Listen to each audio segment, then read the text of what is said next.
దామగుండం శివాలయం యొక్క పరిసర ప్రాంతాలు. ఇది పూర్తిగా అడవి ప్రదేశంలో ఉంది.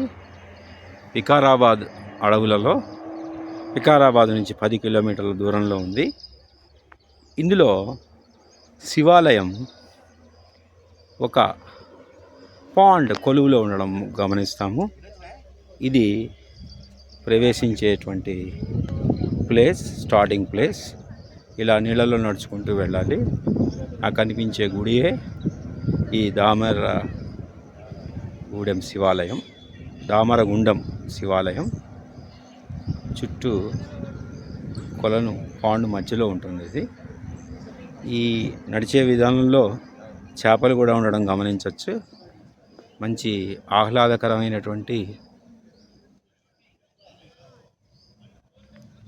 అటవీ ప్రాంతం. మానసికంగా చాలా ఉల్లాసంగా ఉంది.